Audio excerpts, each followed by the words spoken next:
वैशालीमध्ये संस्काराची घोषणा केली।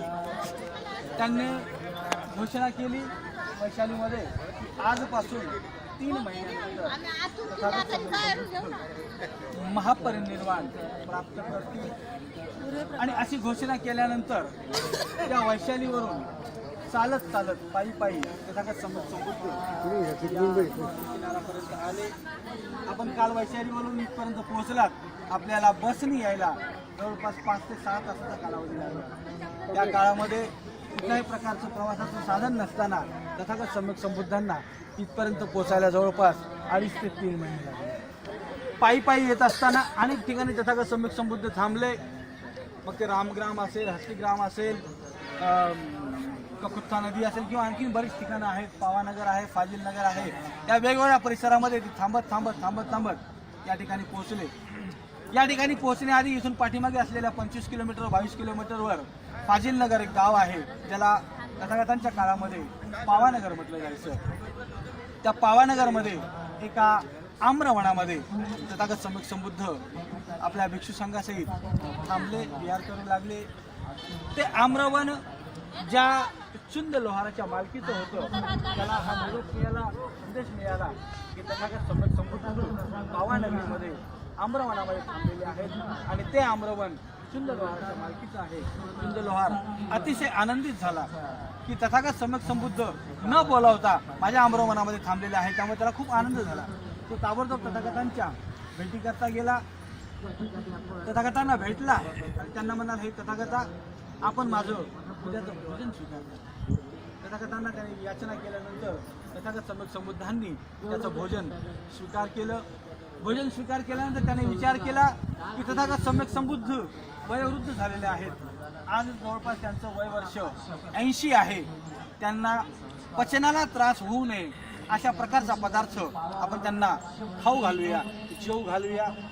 आज ज्याला आपण मशरूम म्हणतो, त्या काळीमध्ये त्याला सुकर मधव म्हटलं जायचं, परंतु या क्रांती प्रतिक्रांतीच्या काळामध्ये इतर लोकांनी संस्कृत भाषेचं अनुवाद करत असताना सुकर म्हणजे डुक्कर आणि मधव म्हणजे मांस अशा प्रकारचा अर्थ केला। त्यामुळे लोकांना असं वाटतं की तथागत सम्यक संबुद्धांनी डुकराचं मांस खाल्लं, परंतु ते डुकराचं मांस नसून सुकर मधव हा एक प्रकारचा मशरूम होता।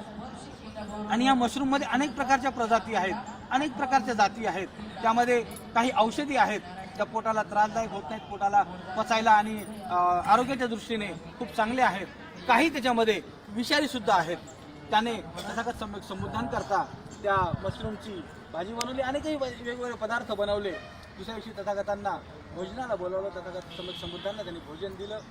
तथागतांनी भोजन केलं। भोजन करत असताना तथागतांच्या लक्षात आलं की जी सुकर मधवची भाजी मी खात आहे, ही भाजी विषयुक्त झालेली आहे। तथागतांनी त्या चुंदाला बोलावलं। चुंदाला म्हटलं की चुंदा, ही जी तू सुकर मधव विशेष करून माझ्यासाठी बनवला आहेस, माझ्या पोटाला त्रास होऊ नये म्हणून बनवलेला आहेस, हा सुकर मधव नावाचा पदार्थ तू इतर कुठल्याही भिक्षूंना देऊ नकोस, कारण ते कोणीही पचवू शकणार नाही। पण तू हा पदार्थ एखादा खड्डा करून त्या खड्ड्यामध्ये टाकून फेकून दे।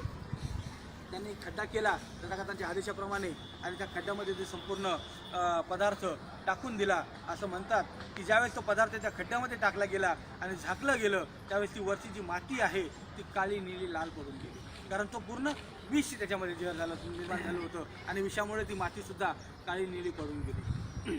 तथागतांना ते अन्न ग्रहण केल्यानंतर भिक्षू संघाला त्याने जे इतर वेगवेगळे पदार्थ बनवले होते ते वेगवेगळे पदार्थ भिक्षू संघाला खायला दिले। भिक्षू संघाने भोजन केलं। तथागत सम्यक संबुद्धांनी ते भोजन आधीच केलेलं होतं, परंतु ते भोजन ग्रहण केल्यानंतर तथागतांना पोटामध्ये त्रास होऊ लागला, कारण विष पोटामध्ये गेल्यानंतर साहजिकच त्रास होणं वेगळी गोष्ट नाही। तथागतांना खूप त्रास होऊ लागला, इतका त्रास होऊ लागला की त्यांना अक्षरशः रक्ताचे जुलाब होऊ लागले। आणि ते रक्ताचे जुलाब होत असताना इथून 22-25 किलोमीटर अंतरावरून पायी पायी चालत तथागत सम्यक संबुद्ध इथपर्यंत आले। अनेक ठिकाणी ते बसले, मग ते कपुत्ता नदी असेल, हिरण्यवती नदी असेल किंवा आणखी मध्ये काही ठिकाणं आहेत, त्या वेगवेगळ्या ठिकाणी ते बसत थांबत आराम करत तिथूनच पुढे असलेल्या माथाकुवर नावाच्या ठिकाणी पोहोचले। त्या माथाकुवर नावाच्या ठिकाणी ते बसले आणि बसल्यानंतर त्यांनी आनंदाला म्हटलं, हे आनंदा, मी खूप थकलो आहे, मला अशक्तपणा वाटत आहे, मला तहानही लागलेली आहे, मला पिण्याकरता पाणी घेऊन ये। आनंद त्या ठिकाणाहून पुन्हा चालत चालत इथपर्यंत येतात. इथे पाठीमागे हिरण्यवती नदी आहे. त्या हिरण्यवती नदीचं पाणी घेण्याकरता येतात. परंतु ते पाहतात की काही वेळापूर्वीच त्या नदीवरून अनेक प्रकारच्या व्यापारी लोकांच्या गाड्या गेलेल्या असतात. ते पाणी पूर्ण गढूळलेलं असतं आणि मग ते गढूळलेलं पाणी तथागतांच्या पिण्यायोग्य नाही, म्हणून ते पुन्हा तथागतांकडे जातात. त्यांना म्हणतात, तथागता पाणी खूप गढूळलेलं आहे, मी थोड्या वेळानंतर जाऊन घेऊन येतो. परंतु तो थोड्या वेळानंतर विसरतो. पुन्हा तथागत आठवण करून देतात की आनंदा मला तहान लागलेली आहे, पाणी कुठे आहे. आनंद पुन्हा येतो, पुन्हा पाहतो पाणी निवळलेलं नसतं, गढूळपणा त्याच्यामध्ये अजूनही साबूत असतो. तो पुन्हा तथागतांकडे जातो. त्यानंतर पुन्हा तिसऱ्यांदा तथागत म्हणतात, आनंदा खूपच तहान लागलेली आहे, पाण्याची काहीतरी व्यवस्था कर. आनंद तिसऱ्या वेळेला येतात. त्यावेळेस पाहतात की बराच वेळ निघून गेल्यामुळे त्या गाड्या गेल्यानंतर जो काही धुराळा माती धूळ झालं गढूळ पाणी झालेलं असतं, ते पाणी पूर्ण निवळल्यानंतर स्वच्छ सुंदर पाणी झालेलं असतं. ते स्वच्छ सुंदर झालेलं पाणी ते तथागतांच्या भिक्षापात्रामध्ये भरतात आणि तथागत सम्यक समुद्राने घेऊन जातात. त्या माथाकुवर मंदिर नावाचं जे ठिकाण आहे त्या ठिकाणी तथागत सम्यक समृद्ध पाणी पितात. त्यांनी त्यांच्या जीवनामध्ये शेवटचं भोजन चुंद लोहाराकडे पावानगरमध्ये घेतलं आणि अगदी शेवटचं पाणी महापरिनिर्वाण प्राप्त करण्यापूर्वी त्या माथाकुवर जे ठिकाण आहे त्या ठिकाणी घेतलं.